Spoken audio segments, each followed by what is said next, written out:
Hello again, and welcome to this episode of the Guns Magazine podcast. I'm your host and the editor of Guns Magazine, Brent T. Thanks for joining us on one of the world's biggest gun talk programs as we talk to the interesting folks who make up the world of shooting. Well, I have joined the Church of the Snubbie. I've owned short-barreled revolvers for a number of years on and off, but this past weekend, one came my way that I couldn't refuse the price, so I bought it.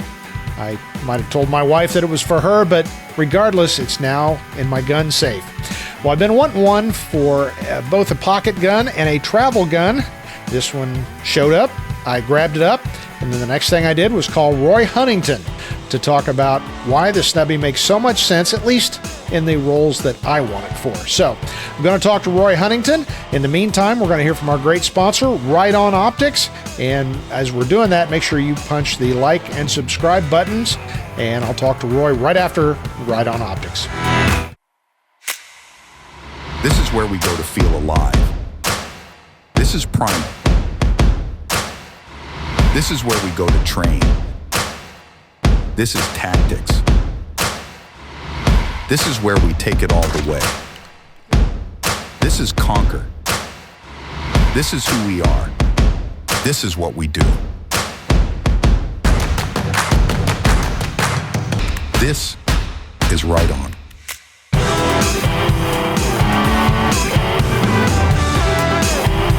Roy, welcome back once again to the podcast, and let me start by saying, I have seen the light. Hallelujah. I have seen the light. I have seen the light.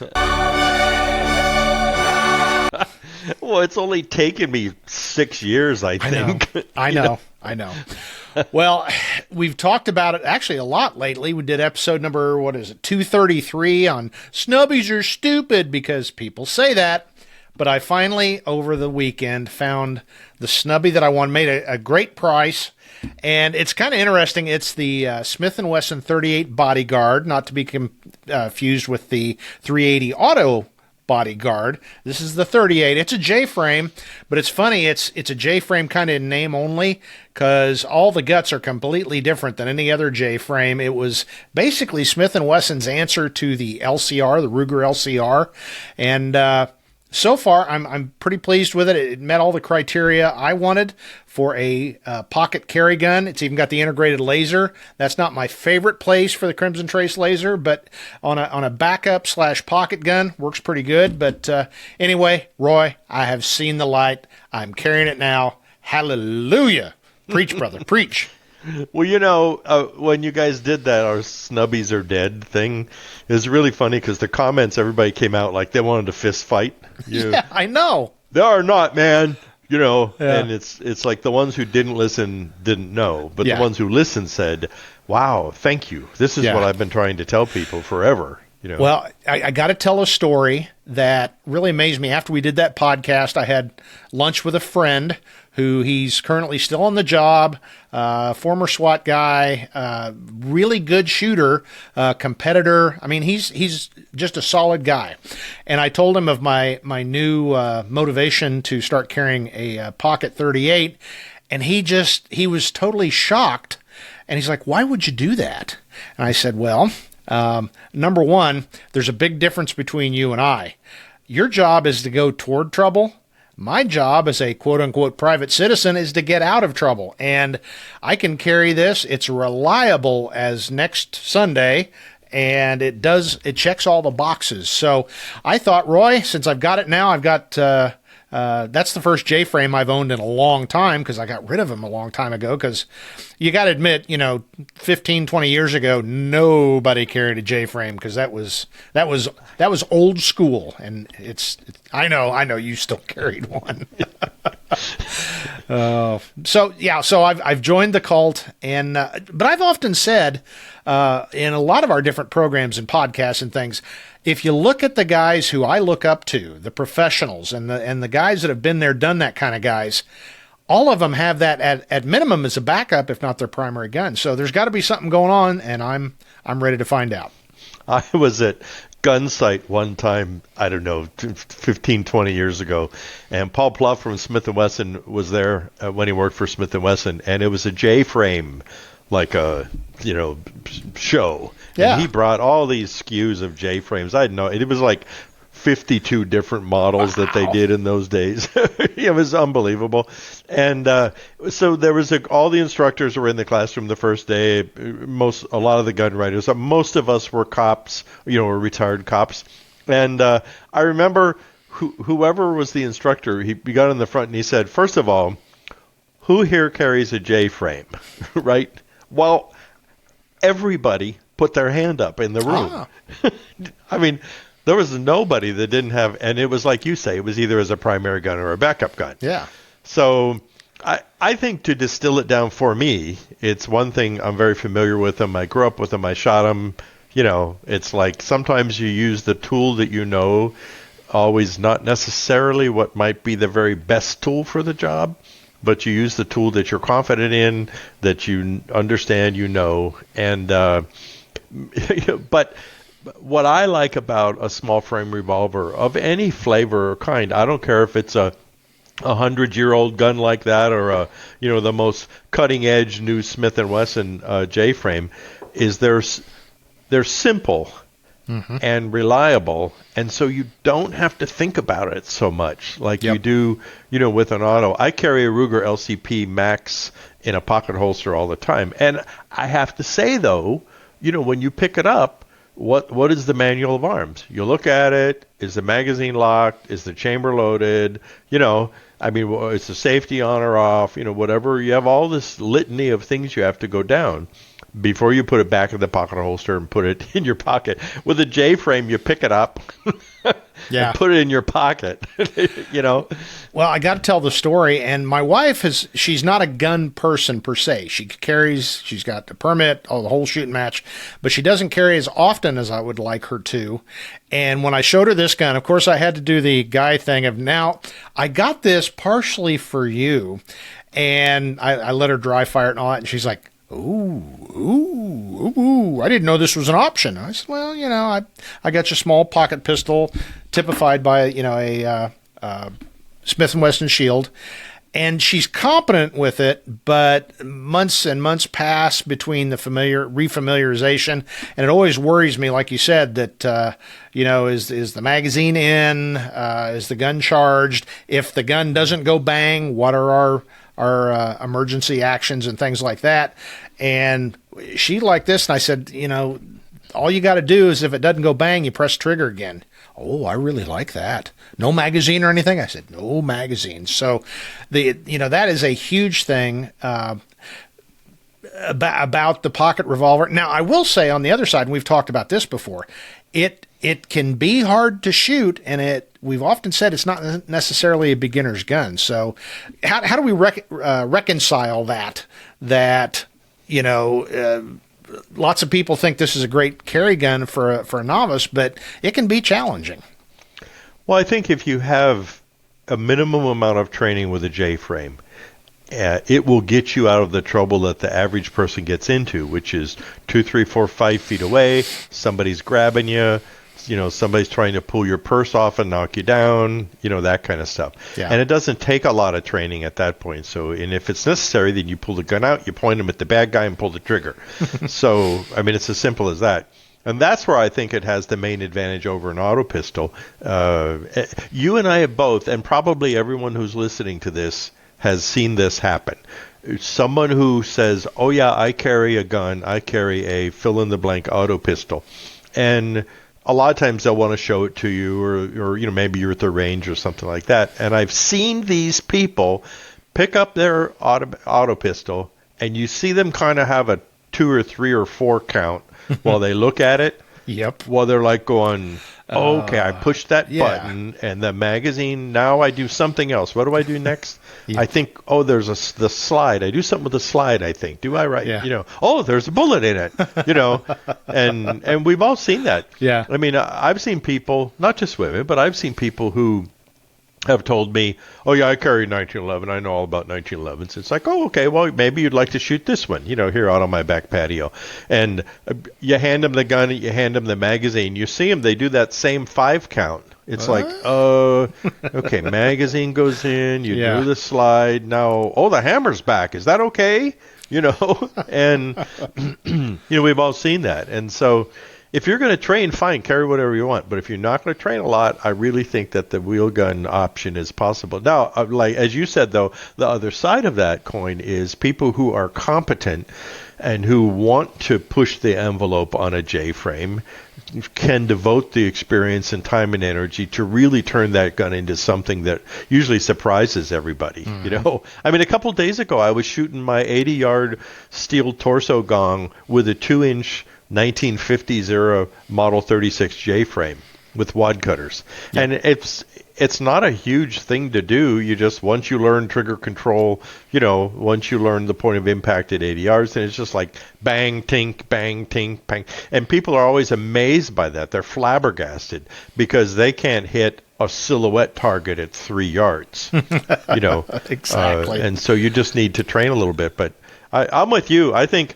90% of getting your significant other to carry a gun is to have them be confident and actually like what they're carrying. Yeah. Because I see these guys buy their wives these little Glocks or little pocket autos, and you see the women shoot them, and they hate every second of it, And then where is that gun? It's in the drawer next to their bed. Exactly. Yeah. Exactly. Well, it's funny when you say that because I've seen it many, many times too, and with perhaps a loved one that I'll always remember what you just said, the 5 count. Here's oh yeah, this goes here. Yep. And then and then I'm supposed to do that. Just about like that. Yeah. Exactly. Yeah. No, I know exactly what you mean, and I think there's a message there, boys and girls, and with even J frames or small frame guns, I've shown people they'll come here, they'll have a small auto. They shoot it. I teach them about it. They're hitting the target. They have more confidence. But you can tell they just don't. They're not really comfortable. Yeah. It's almost like they feel that they're coerced, and so they have to do this. And so, I'm going to make do with this fill in the blank, gun. Yep. And then invariably, if I go, you know what, let me show you something. And I'll get a, like a 4-inch K-frame Smith & Wesson 38 revolver and say, you push this button and it opens up and you can see all the holes, Yep. Put the bullets in the holes, close it, now point at and within 5 minutes, they're shooting the X-ring on the silhouette, and they look at you and they're laughing and they want to shoot it some more, and they go, how do I get one of these? Yep. And it's just, so people can poo-poo them all they want, but the reality is people like them, they carry them, so there must be something to it. Exactly. And that's a perfect lead into, I know you actually did show prep today, which that's great. You have 147 flavors of snub nose revolvers setting out in front of you. But I don't know. Yeah, Well, yeah. I'll open the floor to you. Talk about what is a snub nose, where'd they come from, kind of the gamut of what they are. Well, and I think that's why I wanted to do this, is because I think when people say snub nose revolver, they're picturing a J-frame or a Colt Detective Special. Mm-hmm. Pretty much. But I think people forget Taurus has them, Rossi has them, Kimber has a really nice one. I think Diamondback is about to come out with another one now. Yeah. Charter Arms has them. Ruger has them. I mean, there's a lot of them out there. And so they kind of slip under the radar. But I thought a little bit of history might be interesting, is that I did a short video on this gun, and what I'm holding up is a Smith & Wesson Model 3. And so this was sort of turn of the century. It's a break top 38 Smith & Wesson, which is a shorter caliber or shorter cartridge than a 38 Special. And sort of, a peer would be this 32 Smith & Wesson long Ivor Johnson. Well, are these snub-nose revolvers? I don't know. Are they, Brent? Sure. Sure they are. Compared to the guns of the day, absolutely. Well, and you nailed it because you consider that you're carrying a Colt single action Army, or a Smith & Wesson American break top that weighs 2.5 pounds. Yeah, they are. I've got another Smith & Wesson here, which is about a 3-inch barrel or so, and maybe about 1915 or so. And I think what we're seeing though is this development ever since Colt's 31, which was in 1845, I think it was. They made this little teeny tiny pocket gun. It's a single action black powder, looks like a mini me version of a 1851 or something, but it was a 31. Well, that was really kind of the first pocket revolver, and maybe not quite a Snubbie, but that's when people realized, what, I'm not going to carry this big hog leg around with me all the time. Yeah. But you want something in your vest pocket. And and concealment laws started coming into play. The frontier towns of Kansas and New Mexico, Texas, and of course that little corral that is so famous in Arizona that the Earp brothers walked into fame or infamy, depending on how you look at it, and that was all over. The cowboys were carrying their guns, and they weren't supposed to be doing that. So, out in the open. And you're right. I'm a bit of an Old West historian, and that is, really a significant reason why there was this influx of small frame revolvers. A lot of British bulldogs, were being brought into the country, but it's like you have a need, and the need gets filled. And I think in the case of people who carry a gun every day, that need is filled with a small revolver like this. I like Smith & Wesson Model 12, and what that is the one I'm holding up is a 2-inch Model 12. So it's a J frame or a K frame round butt 2-inch barrel revolver. And a lot of people say, well, that's not a Snubbie, because it's a K-frame, but actually it accomplishes the same sort of goal. I like them because they're a little bigger, which makes them a little easier to shoot, a little more controllable. Then, of course, the thing that absolutely rewrote the book is a Smith & Wesson Chief Special, middle 50s, give or take a little bit, and that absolutely changed everything. And at that point on, between Colt Detective Specials and Smith & Wesson Chief Specials, that's what flooded the police market. And of course, like anything, like the military, as goes the police, so goes, the general public. If it's good enough for the cop, then it's good enough for me. And I think that's true. I think people who would poo-poo a gun like this, my first thing I ask is I would like to say, well, what do you carry? And, a lot of times it's nothing. Yes, exactly. It's like, yeah, okay. I knew a guy that carried a 5-inch all-steel 1911 everywhere. He was a skinny guy, and he just committed himself to it, But guess what was on his ankle? And I think I was going to interrupt there. It's funny when you say, well, what do you carry? I have a 1911. Well, that's not the same question. I ask what you carry. Well, I got a 1911. Sure you do. At home in the drawer. It's amazing. I think the biggest problem with small frame revolvers and the people who carry them is that they tend to think that you buy the gun, you buy a box of ammo, you load it, and you put it in your drawer, you put it in your pocket, and now you're done. Yep. But that's actually not the case. I have bought guns in my life, a small frame revolvers, big bore revolvers are famous for this too, and that there'll be the gun, maybe some crappy holster, a box of ammo that's missing 5 or 6 shots. Yep. And so, don't be that guy or that girl. So, but deciding that you're going to carry a gun and then making a decision that you want to carry, for instance, a small frame revolver, that's great, but we can't encourage you enough that you really only just started the journey.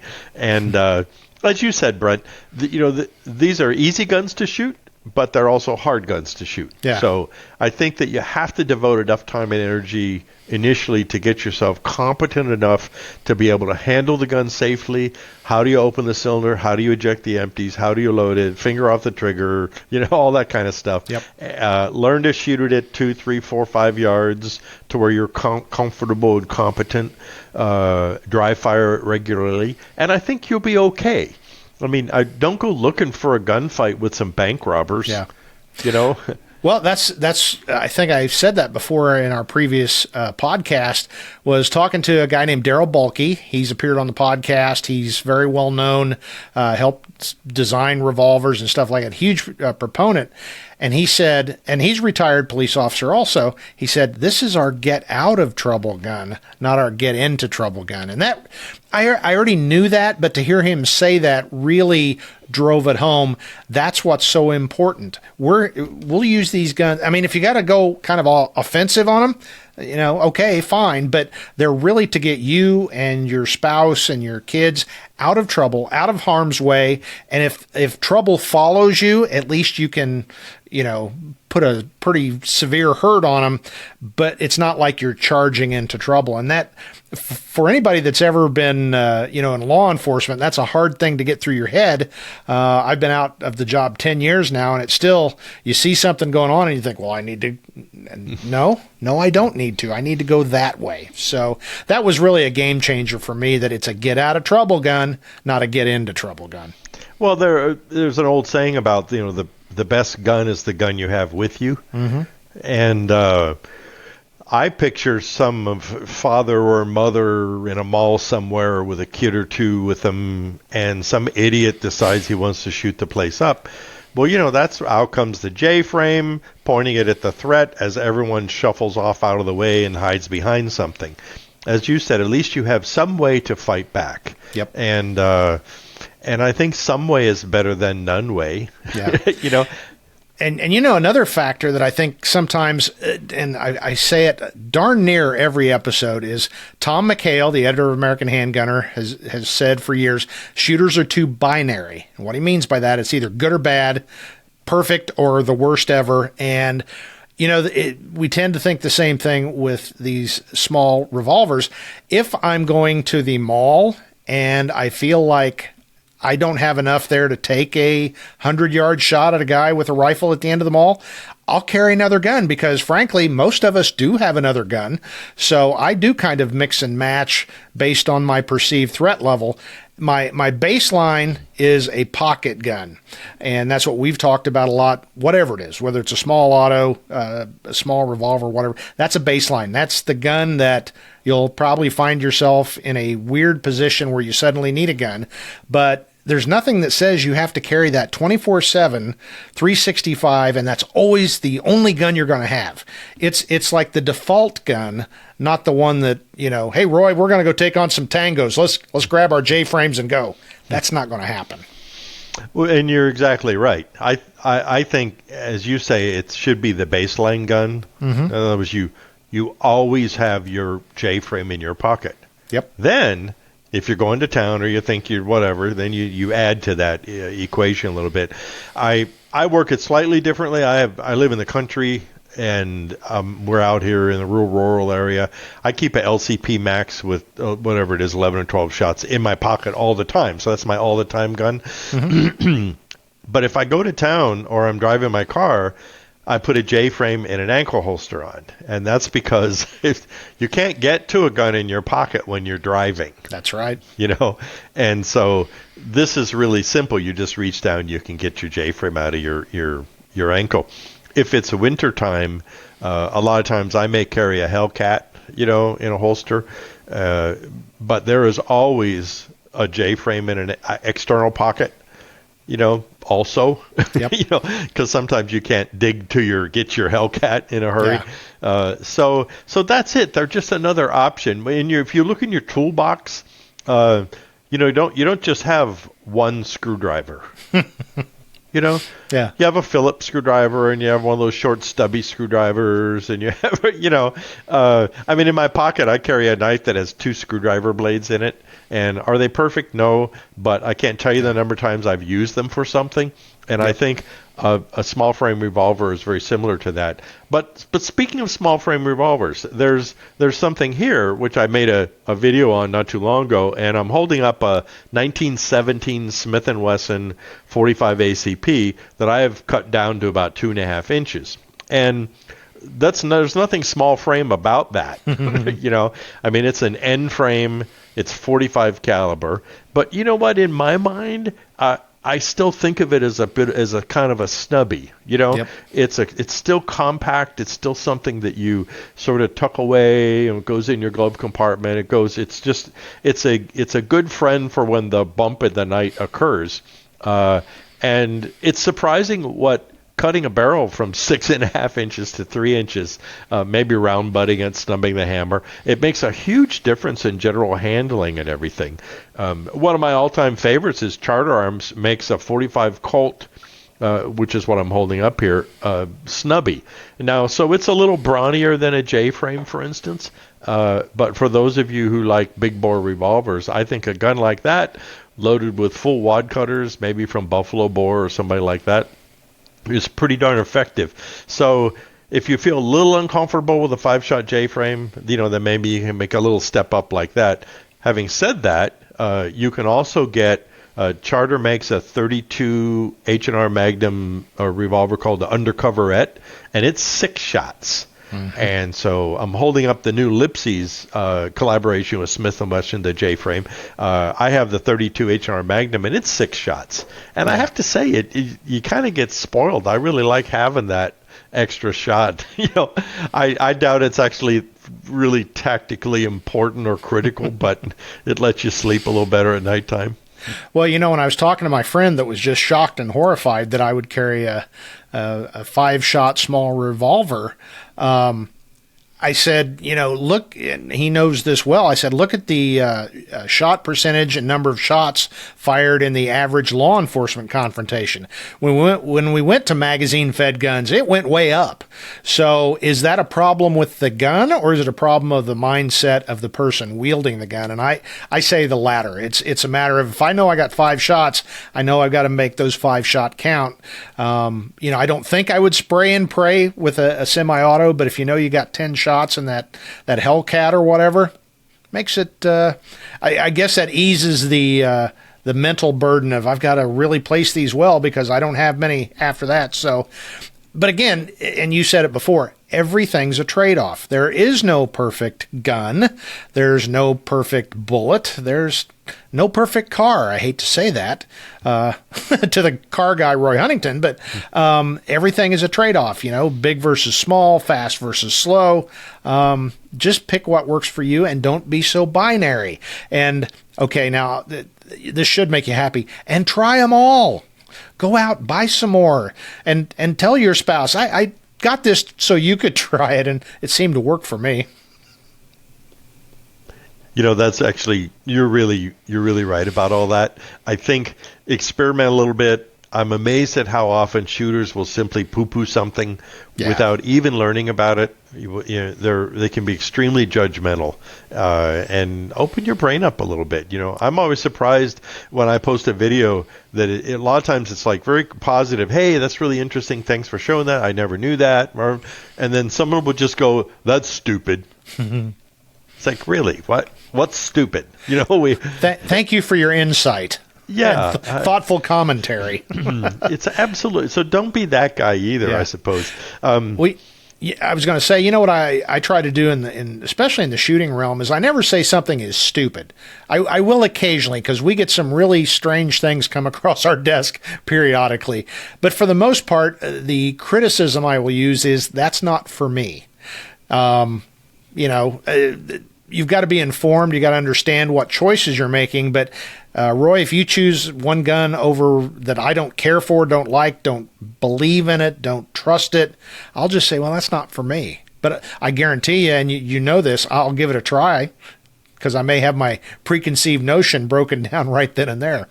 A while ago, it was a couple of years ago, I did a video, and it was basically how to stage a trigger on a small frame revolver, because I had gotten a lot of requests about, I have one of those guns, I hate it, it's not accurate, I can't shoot with it, and so I walked people through just how to do it. You stage the trigger, squeeze carefully. I did some demonstrating shooting at 15 or 25 yards, hitting the target, and I was amazed at the response. People just said, "Wow, you're right. I tried it. I shoot so much better with my revolver now. Now it gives me more confidence in my J frame or in my detective special." And so it's really as simple as that. And so if you like the idea of these little guns, if you're a little intimidated by trying to carry an auto pistol, then the next time you go to the gun store, have the gun store commando behind the counter there. Get off their pedestal long enough and stop trying to sell you a 10 millimeter Glock. Yep. And tell them that you'd like to see one of those small frame revolvers. And they'll roll their eyes and shrug their shoulders and smile, and just work your way through that, or go to a different gun store. Yeah, exactly. Well, Roy, that's a perfect point for me to go, hallelujah, say it again, brother. I have joined the Church of the Snub Nose. That's my best televangelist. But well, I'm going to draw the curtain on this. I don't want to beat this horse too much because, like I said, we talk about this a lot. But I wanted to bring this up since I just bought that gun. But we're going to make this a two-parter. We're going to stop here, and then next week's episode, I'm going to talk about the primary reason I bought this new gun, and that is a travel gun. And travel guns have a little bit different criteria for selection. So I'll tease next week's episode, and Roy and I are going to stop here, and we'll continue next week on the Guns Magazine podcast. But once again, thank you, Roy. Well, you're welcome. It was a lot of fun. Look forward to the next one. It's always fun talking to Roy Huntington, and it's even more fun when I'm talking about a new gun I just bought. Well, before we go, I'd like to remind you of a couple of things. Please hit the like and subscribe buttons so you can be part of the family and know when we're doing more stuff here on the Guns Magazine podcast. Please check out our websites. That would be Guns Magazine at gunsmagazine.com, American Handgunner Magazine at americanhandgunner.com, and americancop.com. Before we go, I would like to remind you to check out our great sponsor. We really appreciate their support, Riton Optics. The Riton Optics PRD3 and MPRD3 gives a shooter the flexibility and affordable performance they need. Check out their lineup of great optics at ritonoptics.com, and if you use the code GUNS24 at checkout, you get an additional 15% off. That's ritonoptics.com. Use the code GUNS24 for 15% off. Well, that's it for this episode of the Guns Magazine podcast. On behalf of everybody here at FMG Publications, I'm Guns Magazine editor Brent T, reminding you yet again, now get out there and get shooting with your new Snubbie.